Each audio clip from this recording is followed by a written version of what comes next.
If you'd like to use the chat to drop in your city and state of location, feel free to do that. It's always kind of nice to know who has joined us and from where. City, state, school, whichever you'd like.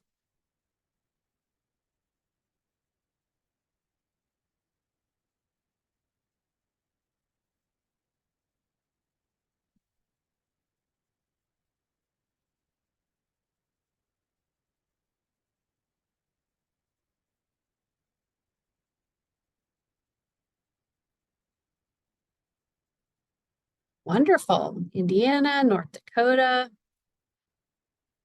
New York, Memphis, Cookeville, Tennessee. Lots of representation from different places. Still letting a few more people in, so we'll just give people one more minute.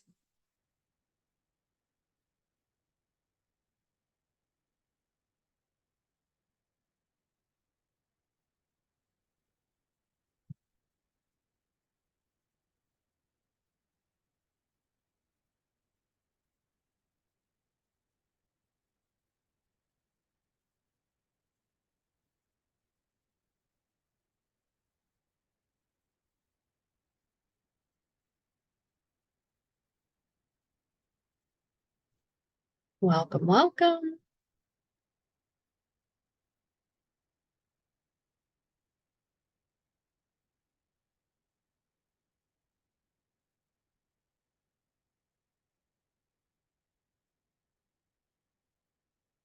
Okay, well, I think I'll go ahead and kick things off for us. If we have some other people who join the waiting room, Bianca will be able to let them in, but let's go ahead and get started today. Well, thank you everyone for joining us today. I'll go ahead and share my screen. We are here, the Tennessee Grow Your Own Center. I'll just give you a little bit of background on us and who we are and where we come from, how we enter this conversation.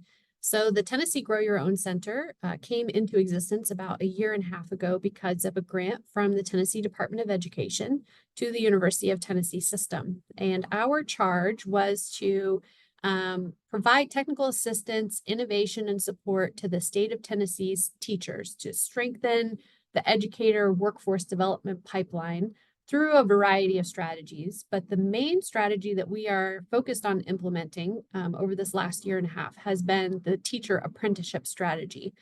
And so teacher apprenticeship is very similar to teacher residency programs, if you're familiar with that, except that it also follows a few really key elements from the Federal Department of Labor. So Tennessee was the first state to register the K-12 teacher occupation with the federal U.S. Department of Labor. And so we, over the last 1.5 years here in the Grow Your Own Center, have been working very diligently with our school district partners, especially, to help them leverage this new tool to build their workforce. Teacher apprenticeship isn't the only tool to build your workforce, but it is a really important strategic tool that all of us, lots of folks, are still figuring out how to leverage most effectively. Which candidates benefit most from this teacher apprenticeship pathway? For whom is it a great fit? And for whom might we recommend a different pathway into the educator profession? Lots of big, important questions like that we are still figuring out together. So one of the things that we noted early on in this journey as we started working with school district partners was that our working learners, our adult learners who are following these non-traditional pathways into the educator profession could really benefit from a greater emphasis on competency-based education and more flexible coursework that recognizes prior learning and prior experience as a part of their entry into this pathway of teacher apprenticeship. And so we started working with our wonderful EPP partners. Many of them are on this call today. So EPP is Educator Preparation Providers. And we at the Grow Your Own Center, we don't just serve the University of Tennessee system, but we have 11 EPP partners from all around the state that include lots of other institutions. And so we started working with our EPP partners to understand more about what we could do with curriculum and policies that would better address the needs of working learners or adult learners specifically.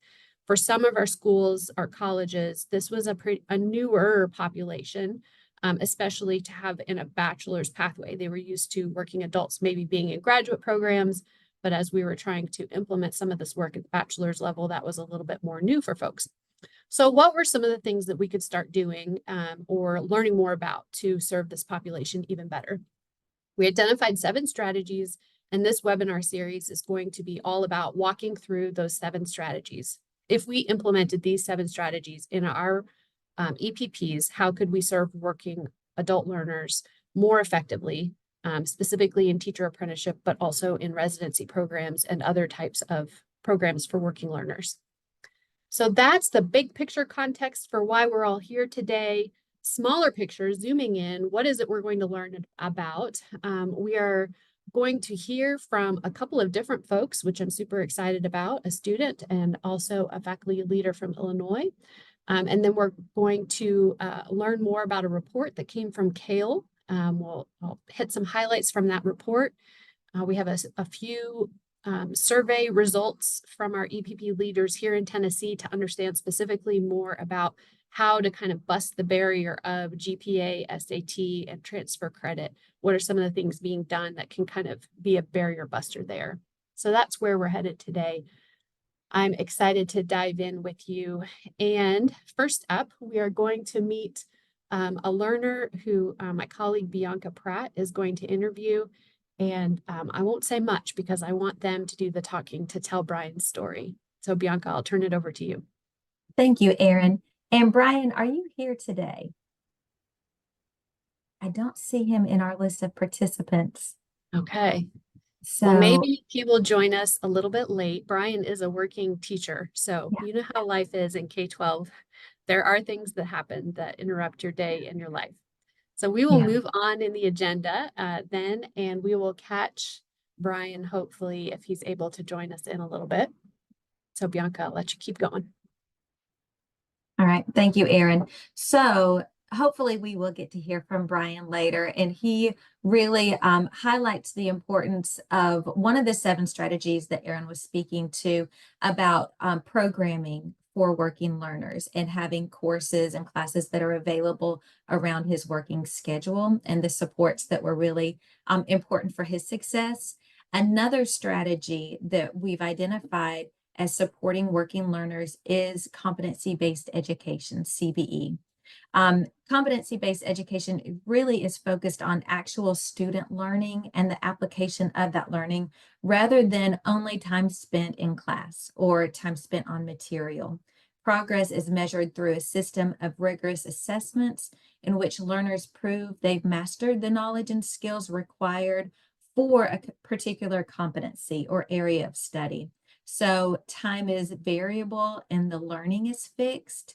We're excited to get to highlight, and I see her in the room today, so this is exciting, Dr. Johnna Darragh Ernst from Illinois, and she's going to come and speak to us. We'll have some interview questions for her around how they've implemented competency-based education at her EPP.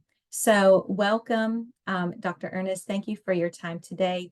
Dr. Ernst is a distinguished professor of early childhood education at Heartland Community College, where she coordinates the college's education programs and is the director of the cross-disciplinary Competency-Based Pathways Project. Johnna co-led the development of the competency-based assessment system for early childhood education professionals in Illinois and served as a steering committee member for developing the Illinois professional educator competencies. So welcome, Johnna. Thank you so much. It's so nice to share this space with all of you today. Excited to hear from you today. So could you share with us an overview of the CBE educator work in Illinois? Absolutely. And so one of the things I just want to mention is that our competency-based assessment system is shared amongst 2- and 4-year institutions in Illinois in early childhood. And we began our journey towards competency-based credentials, which is our Gateways credentialing system, our industry recognized credential, in 2016 through a Race to the Top Early Learning Challenge grant. And so a key component of our work was the development of, as I mentioned, a competency-based assessment system. And an essential part of this process was the development of master rubrics. And when I say a competency-based assessment system, one of the things that we really wanted to ensure that we were able to do through these master rubrics was validate student learning regardless of where that learning occurred. So whether it was through prior experience, whether it occurred through professional development, whether it occurred in a college classroom, and the work that we did across institutions to develop those master rubrics that were agreed upon and used regardless of the assessment strategy really served to validate those many different forms of learning that learners brought to us. So that was really a key collaborative approach that we utilized. In our competency-based assessment system, our system is leveled, tied to roles in the field. So within early childhood, we have levels related to assistant teacher, all the way through master teachers, which is tied to a master's degree, and assistant teacher is a certificate level at associate degree. So one of the things that competencies also helped us to do, where we previously weren't able to do within our benchmark system, was look at how competencies could build across institutions. We originally moved to a competency-based system because of articulation. When we really thought it would support articulation for students between 2- and 4-year institutions. But what we found was that our movement to competencies bought us so much more. And I'll give you some really specific examples of what kinds of things we were able to do once we moved to competencies. So one of the things that was really critical when we were developing our competency-based assessment system is that there was alignment to state and national standards. So that was really a critical initial aspect of our work. So broader standards, including the Illinois Professional Teaching Standards, InTask standards, and NAEYC standards, which is one of our industry standards, had to be taken into account in terms of development overall.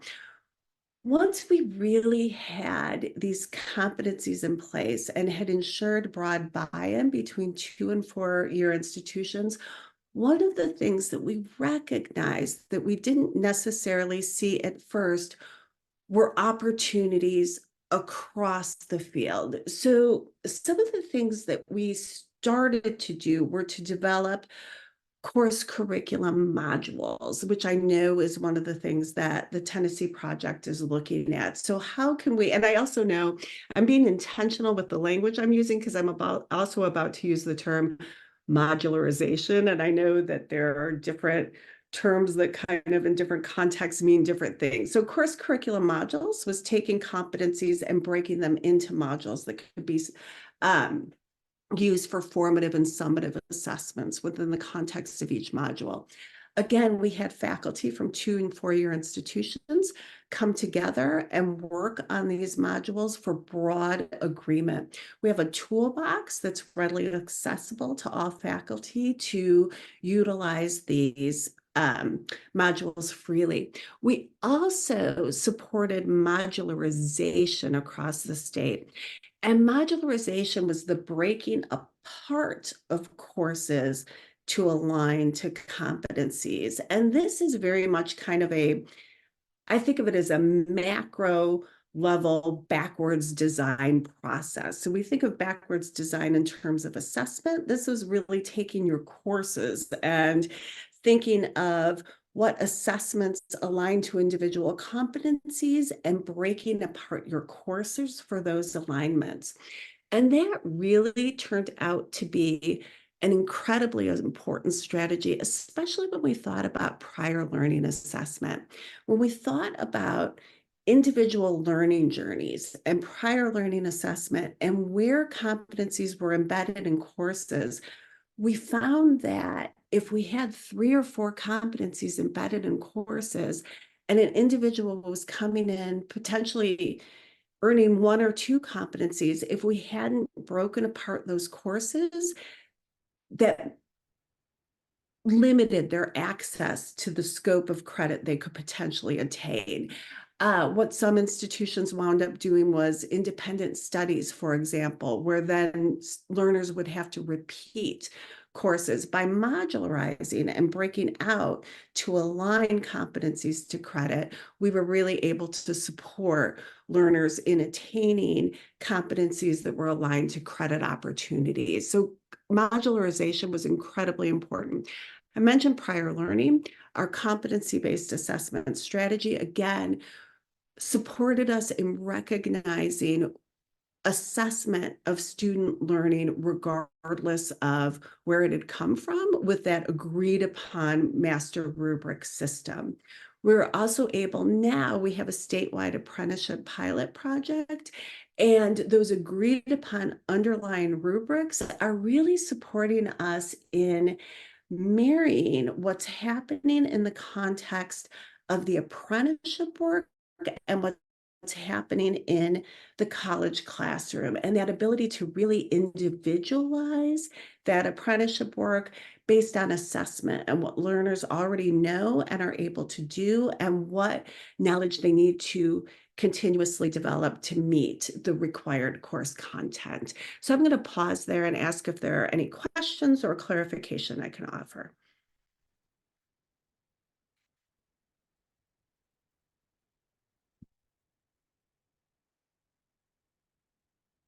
I have a question. Yeah. So please. you took a course, a 15-week class, and you broke it up into chunks. And then these chunks are moving, and you can move them around across the academic year or even into the summer as need be.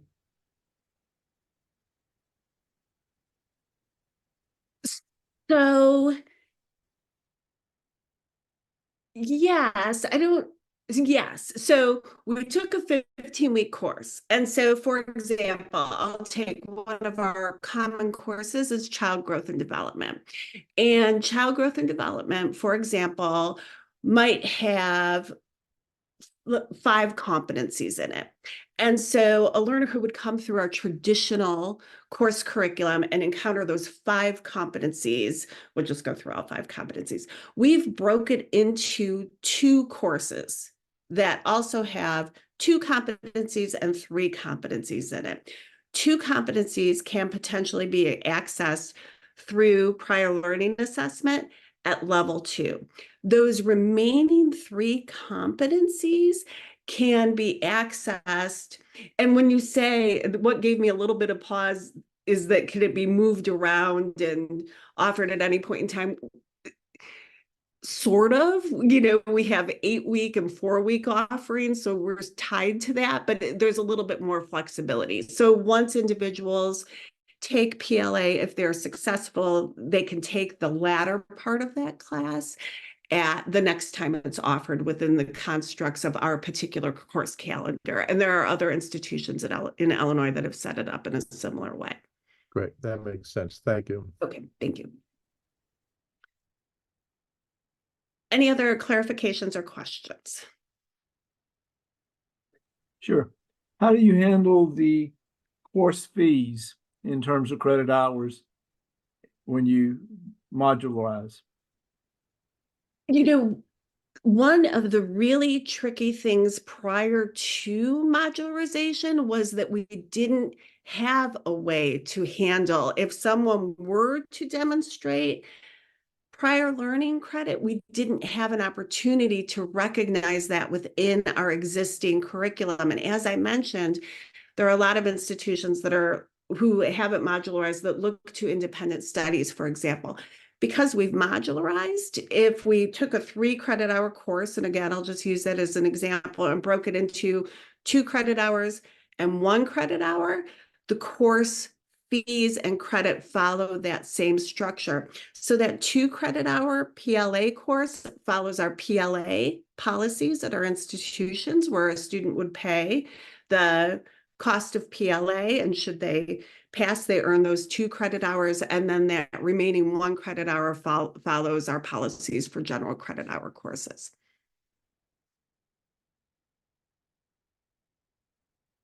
Did that address your question?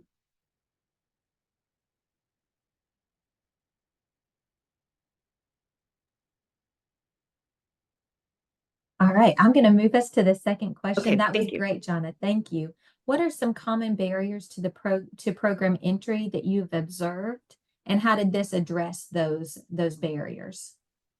So, when I think about barriers, I think about it in terms of where individuals are in terms of their developmental journeys. And, I think we all think about access in a variety of different ways, and that access can mean a variety of different things, including what kinds of programs are available, how they're delivered, and how this matches to learner needs as well as learner preferences.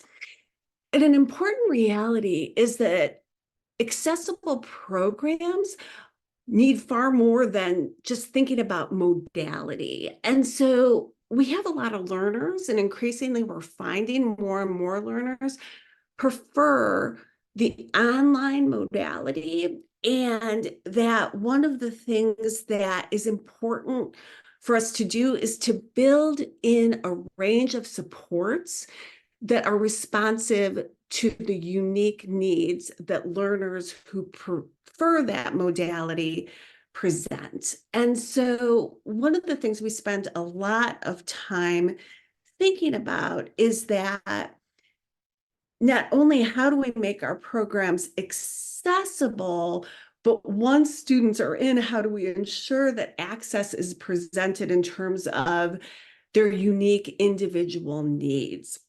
And so we think about that, and I'll talk about that a little bit more later. But another thing we think about is, of course, work and scheduling. And apprenticeships can be such a meaningful way to support entry and create that marriage between what's happening in the workplace and what's happening in the academic classroom. And how can we use assessment to ensure that there is that bidirectional communication and that really meaningful, individualized experience? And the last thing that I really think of as a barrier that we need to be so responsive to is that idea of academic self-efficacy, and that overall belief about, or that belief an individual may have in terms of how do they see themselves succeeding in a college setting. And I see CBE is such a powerful tool. We talk about CBE a lot in terms of its ability to accelerate and support the attainment of credentials and degrees, and that word accelerate is used a lot. And the ability to slow down, it's such a tool for individualized support to speed up as well as slow down. And I think the capacity for prior learning assessment, that it is so respectful of and responsive to what individuals already know and are able to do, regardless of if that results in credit. You can always find strengths regardless of that, if that results in credit. And I think that that's just such a powerful tool that can be responsive to barriers. That's great. Thank you. What have you learned about setting learners up for success? So at my individual institution, and one of the things that we've been able to do around the state through some recent funding is have success coaches embedded within courses. And that's another really important aspect of CBE, is that there's individualized supports for students, which manifests itself in a variety of different ways. So I'm going to talk a little bit about what we do at our own institution, which is Heartland Community College, and I'll talk about some exemplars from other institutions in Illinois that I'm familiar with. So one of the things that I think is so powerful about these success coaches strategies is thinking about how to provide student supports, both external to that classroom environment as well as within the classroom environment. And the myriad of factors that need to be considered. So universal design for learning, everything that goes into course setup, thinking about reading level, accessibility related to technology. One of the things we've spent a lot of time thinking about at Heartland is how to embed just-in-time supports. And so we have a very extensive online curriculum, and no matter how accessible our faculty make themselves, if a student is working at 3 a.m., it is very unlikely a faculty member is going to be accessible then. So what kinds of just-in-time supports could be accessible to be responsive to emerging needs, and how can we utilize technology to provide those potential supports? Really think a lot about, when we think about setting up learners for success, what kinds of data points can inform us? So we use a lot of prior learning assessment and thinking about, how is this supportive, and what does this mean, and at what threshold does it accelerate time to credentials and degrees, and what kinds of videos are students more likely to watch? What is the length of the videos that we embed? Just really looking a lot at data and how we can really think about how that facilitates and promotes success. And again, that connected again specifically to some of the things that we can do within the context of CBE.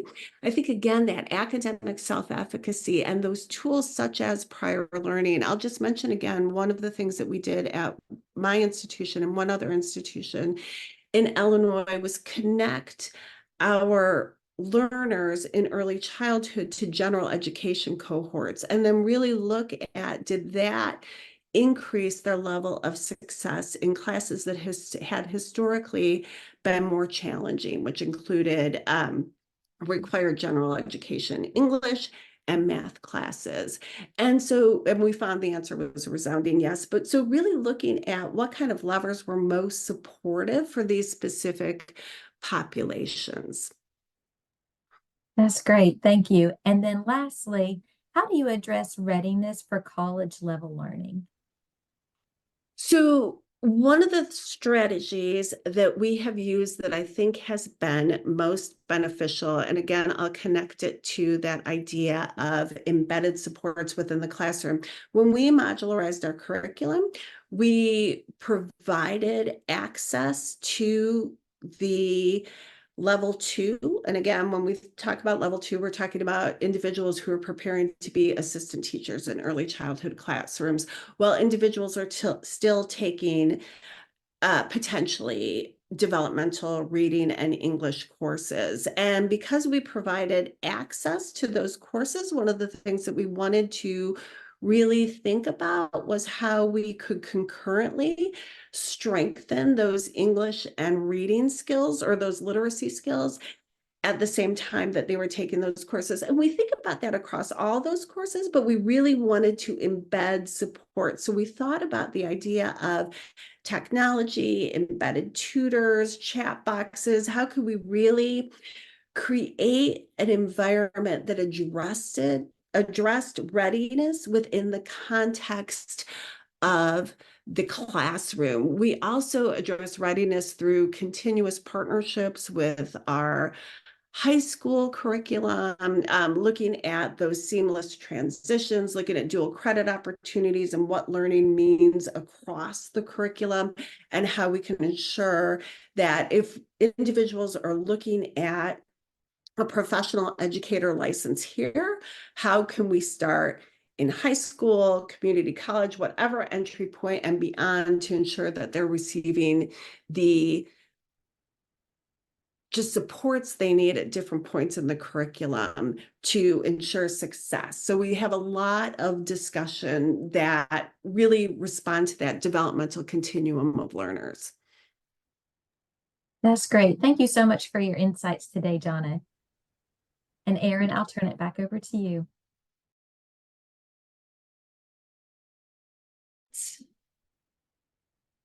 So while Johnna was sharing, I was pulling out some key pieces so we could kind of hit the highlights together, especially if you came in a little bit late. Johnna, thank you so much. Those were incredible insights to share.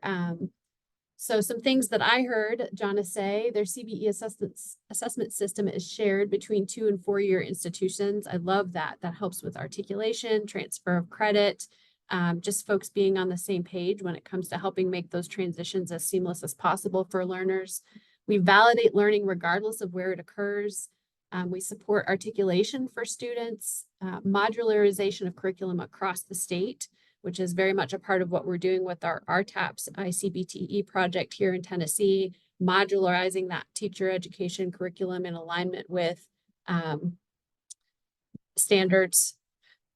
The acronym just left me, but you know, InTask, that's the one, the InTask standards. CBE supports prior learning assessment, which we're going to do a deep dive on that next time and just get a little preview of PLA today. That when it comes to setting students up for success, a lot of CBE is about individualizing learning for what students need. And for those of us as educators, we all know that that's a strong practice in education, whether you're K-12 or higher ed. Giving students what they need, meeting them where they're at, and then moving them forward is a part of what we all desire to do as educators. So we provide access for individual needs to connect workplace to coursework in that apprenticeship model. We use CBE as a tool to support pacing needs. And I love the point that CBE is not just about accelerated learning. It might be for some students who have a lot of prior knowledge, but it also might be about the ability to slow down, to really deepen concepts that need more time for some folks. So it supports that flexible pacing, the need that a learner might have. Success coaches within courses seems to be a strong practice. And then readiness. I love this idea of concurrent support for academic readiness within courses, not making students pass a certain test before they're in a course, but giving them concurrent supports while they feel like they're making progress, also supporting them with those academic needs concurrently. I think that's really great too. Any questions or comments for Johnna before we continue on? Or Johnna, is there anything that I captured that you'd like for me to reframe or revise? No, that was very accurate. Thank you so much. Okay. Yeah. Pause for one more second. I got a question. I'm sorry. I got called by the plumber at the start of this, so I may have missed this, but I need to talk to the plumber. Are these courses, they're occurring concurrently with the apprenticeship, correct? So these are both ongoing. So they're taking their coursework while they're also doing their apprenticeship program. So we have different pathways. So our apprenticeship is available to members of the incumbent workforce or individuals who are transitioning from high school. And so we have different pathways, individuals. So we have a traditional pathway. We have a pathway that includes prior learning assessment. We have an apprenticeship pathway. And so we have varied pathways, and the apprenticeship pathway and the PLA pathway both include performance-based assessments. So there's some overlap, but I'm describing varied pathways that are unique to my institution and other institutions in Illinois. Thank you for that. Great, good clarification. Anyone else? Could I just ask, what are the teacher licensure assessments statewide in Illinois? Because we have a whole cadre of tests that they're required to pass, and we're looking at getting students who are not academically well prepared in the first place in some cases, and just wondered if the pass rate was a concern for students.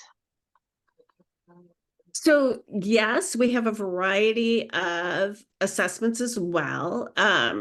So we have a basic skills test, a content test, professional educator, licensure exam. So we have a variety of assessments that we also have recently legislation that allows the applied associates of science as well as the associates of arts degrees as transfer pathways that are required to be taken by four-year universities in their entirety. And so when I mentioned that data is important in a myriad of different ways, and you hit on one of them. And the idea that collaboration amongst 2- and 4-year universities has also been of incredible importance. We want to make sure that individuals have what they need to succeed, whether their pathway is from community college to university or all the way through university. And so there's all kinds of conversations around how do we ensure their success.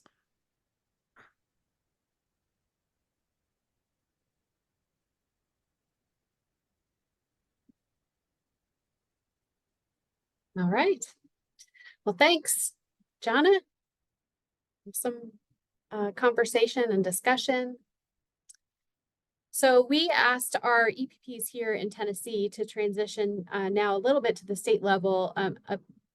A couple of barriers that we noted early on for folks just getting into a teacher apprenticeship program with an EPP was that oftentimes we had SAT, ACT, GPA barriers, meaning that incumbent workers, like Johnna mentioned, so folks who have been teaching as teaching assistants or paraprofessionals in their K-12 environments for a while now, maybe they have an associate's degree, maybe they don't, but they're wanting to make that transition into being a licensed teacher. Perhaps their GPA from 10 years ago is too low to meet the threshold that's been articulated in rule and policy, or perhaps their SAT, ACT score does not meet a requirement either of the institution or the program, the College of Ed. And so we asked around to our EPPs, what are some of the things you're doing to address these barriers? As you have students, oftentimes who come with very strong recommendations from their building principals. So we'll have building principals who will say things like, this paraprofessional is incredible with students. They are excellent at what they do. I would really love to see them become a licensed teacher. You know, their GPA from 10 years ago does not reflect their level of responsibility today, which I'm sure we could all resonate with that and think of people in our own lives who have that story as well. And so some of the things we heard are that if you're finding yourself in this place, there are things that people are doing. So for SAT and ACT score barriers, candidates can take the Praxis core for admission, just to show that they have those core skills that will help them to be successful in their college coursework. Or some institutions are using the appeals process to say, you know, we'll use the appeal process and we don't need to have that score for this individual. For GPA, appeals process in place approved by TDOE for any student who has not been admitted due to GPA and or SAT. So this was a comment from one of our EPPs. They very much use that appeals process that is in place. So if you have an appeals process in place, there's space in rule and policy for you to use that process to admit these students who you believe their building principal believes they're going to be a strong candidate.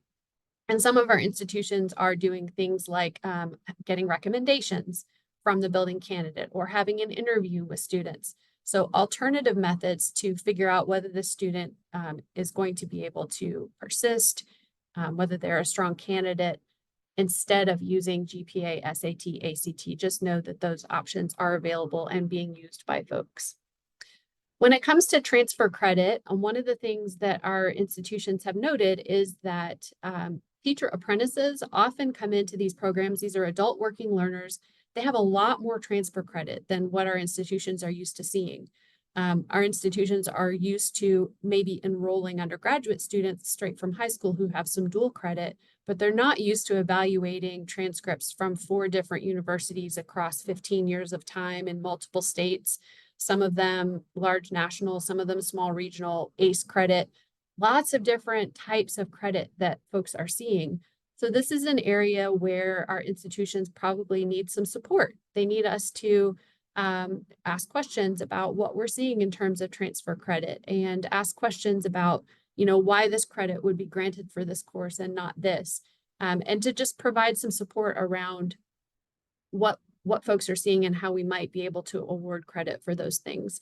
It's an area of new learning in some of our institutions. So we asked first, where is transfer credit handled in your institution? If you're not sure about that as a faculty member, that's a great question to ask, because what we've learned is that it can happen in a wide variety of places. Sometimes transfer credit is evaluated in the teacher ed department. Sometimes it's in the registrar's office. Sometimes it's in an office of transfer credit transcript evaluation. So know where that credit is being evaluated, and have some conversations with those folks around, hey, what are you seeing from apprentice candidates, and how can we make sure we're awarding credit appropriately for candidates coming into these programs?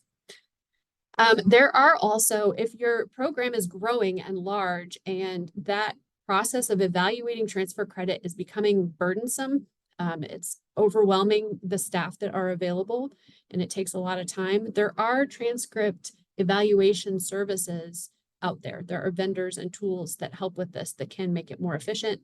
Just an option for you to consider if that's something you're hearing from your institution. So any questions about GPA, SAT, ACT, and transfer credit?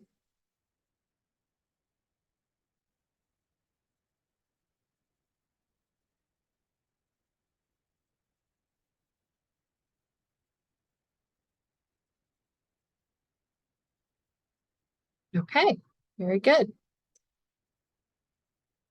So next up, we are going to take a look at this report that came from CAEL. I don't know about you, but there are a lot of reports that come out that I wish I had time to read, and I often don't. And so I think it's a valuable use of my time, at least, and I hope it is for yours too, to spend 5 or 10 minutes where somebody else has kind of gone through a lengthy report. This one is 98 pages long, and kind of highlight the key pieces that are relevant to the work that I'm doing. So that's what I'm going to do next, just for the next 5 minutes or so, to give you the highlights of this report and why I think it might be valuable for us to look at in this work. So this report came from CAEL, and it's called the PLA Boost. You can look it up, but it'll also come in the resources with this webinar via email. It's very large population, large end number that was evaluated for the report. And 3 questions to think about as we look through this together are, how can we improve and maintain strong retention for adult learners? I'm sure we've all heard before that adult learners seem to have lower retention than our traditional learners. So how can we make sure our retention is strong? How can we close equity gaps for our learner populations? And is it possible to help students save money without negatively impacting institutional revenue? Okay, so sometimes that revenue question comes up. If I'm awarding credit via PLA, doesn't that mean I'm losing revenue as an institution when students have fewer credits that they need to earn as a part of my program? So all 3 of those questions are addressed in depth in this report. So I am going to, and you're going to get my highlighted version, I think, when we email this out. So first thing I want to highlight is just the number of students and institutions that were a part of this report. 465,000 students, 72 post-secondary institutions, 232,000 adult learners. So comprehensive, large number of people were involved in, were a part of the data set for this report. The average number of PLA credits earned per student equals about a semester. So if you're thinking, if we're going to invest strategically in PLA, prior learning assessment, I'll just pause. If we're not aware, prior learning assessment is awarding credit to students upon entry based on learning they've already done elsewhere in a wide variety of ways, but awarding credit upon entry based on learning they've done elsewhere. So the average number of PLA credits earned is about a semester. If you're thinking, how much can I expect to be awarding? That was the average. So here's some findings. PLA students are more likely to complete college credentials than non-PLA students. This was true for adult students of all races, ethnicities, and income levels. Credential completion was even higher, 73%, for adult students with PLA credit from methods other than ACE or military. ACE and military credit are the most common type of PLA. So this finding, pretty encouraging for those of us who are running alternative credentialing pathways for adult learners. One way to impact our retention is to award some PLA. Makes people feel like, okay, this work I've been doing in my work life is being validated and recognized in some way. One important finding. Okay. Second, PLA has strong potential to be a tool for closing equity gaps in post-secondary achievement. Providing PLA made more accessible to students who could benefit the most. So the students who benefit the most from PLA are those who are underserved or underrepresented populations. If we want to close our equity gaps in our schools, a great way to do it is to prioritize PLA, awarding of prior learning assessed credit. Third point, this gets into the money part, which I found this finding to be probably the most interesting.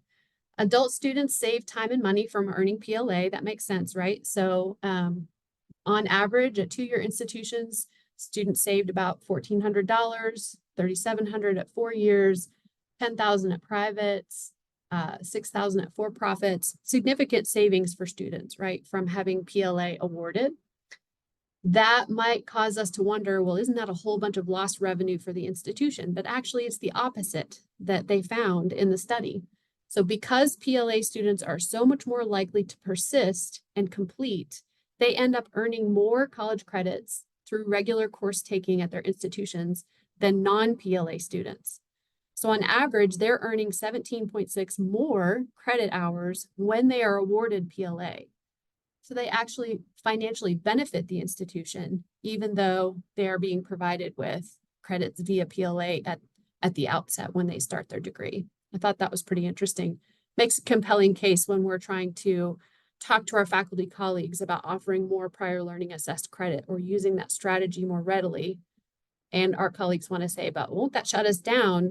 A response could be, well, if we improve our retention through this and serve those adult learners well, they will actually persist and complete more credits than non-PLA learners.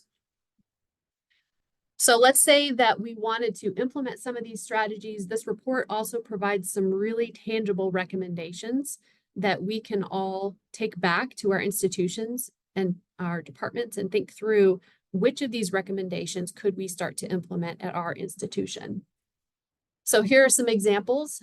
First, do you have a way to track PLA at your institution? Is your institutional research department tracking it in some way to understand which students are receiving PLA and which ones aren't? If you are doing a lot of PLA right now, do you know that it's being offered equitably? So do you know that every student, regardless of race, ethnicity, location, advisor that they work with, major, faculty advisor, regardless of who they engage with when they come into our university, are they experiencing an equitable PLA experience? Do we know that? How do we know that? That might be an action item to target. One recommendation is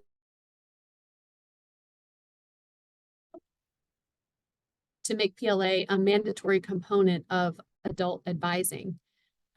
That's would be one way to address that equity gap that this study definitely saw.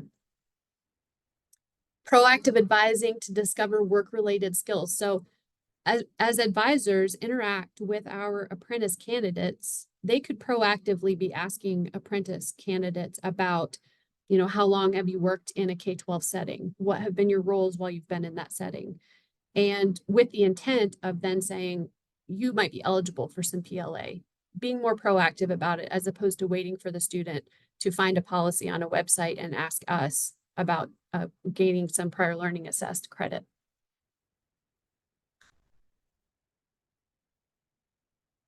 Funding strategies around PLA. So one kind of caution would just be to make sure that our prior learning assessment strategies don't end up costing as much in time or money as taking the actual course. So just being aware, keeping those PLA strategies efficient.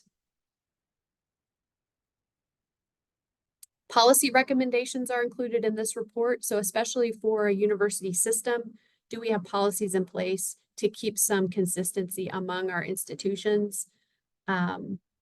Students should hear about PLA early in their process.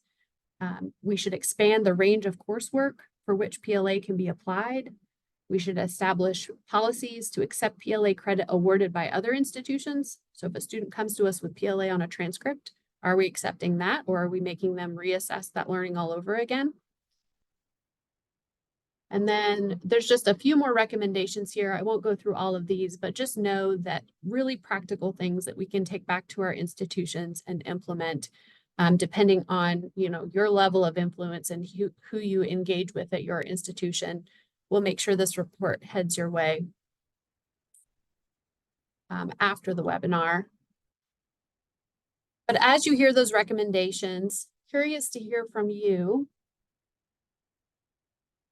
in our last few minutes together.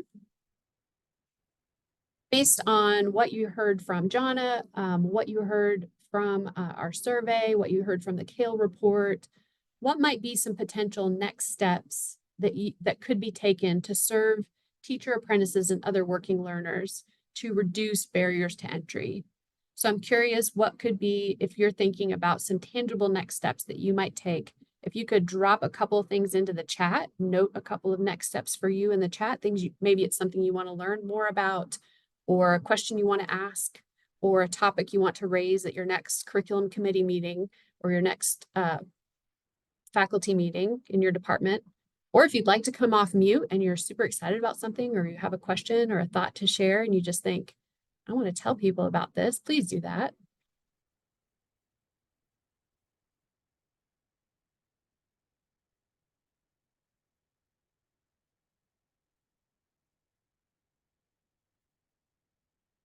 Any tangible next steps?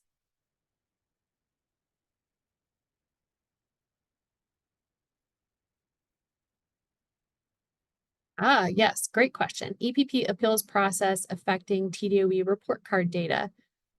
So I actually had a conversation with State Board about that exact topic. They are very interested in ensuring that when teacher apprenticeship uses the appeals process, that EPPs are not feeling like it's going to negatively impact their report card data. That is their intent. They don't want us to avoid admitting students who would be good candidates because we're worried about negative impact on report card. There are metrics that are captured that don't necessarily impact the report card. And State Board wanted us to know that for sure, that, you know, these, and it's even on their dashboard, you know, this calculation is not a part of, does not affect report card data. So definitely we can dig into that in more detail if that's a question, but just know that that is the intent. Great. I'm glad the CAEL report feels like it will be useful. Yes, thank you, Amelia. GPA and ACT are not metrics that are counted, scored. Exactly.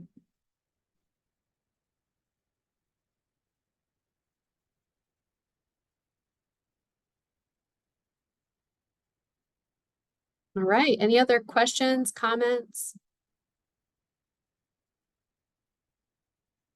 Okay, we're going to share a few resources before we wrap things up. Bianca?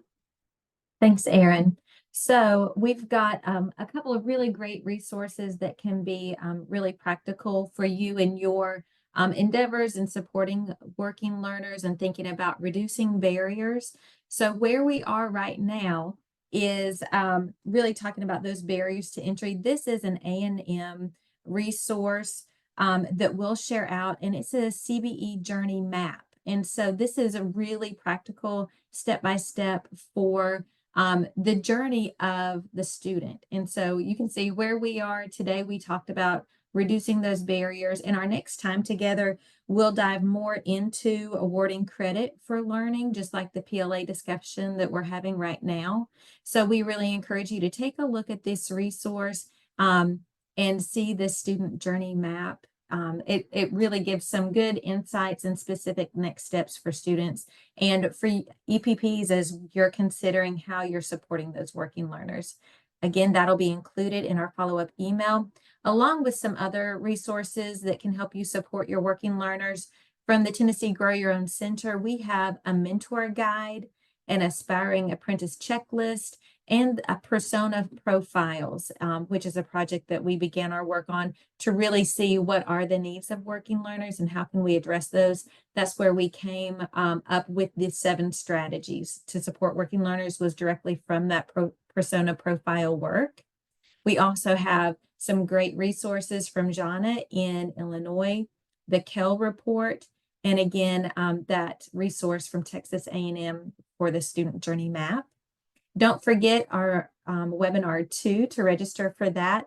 And the topic again is credit for prior experience. The registration link will be provided for you in our follow-up email.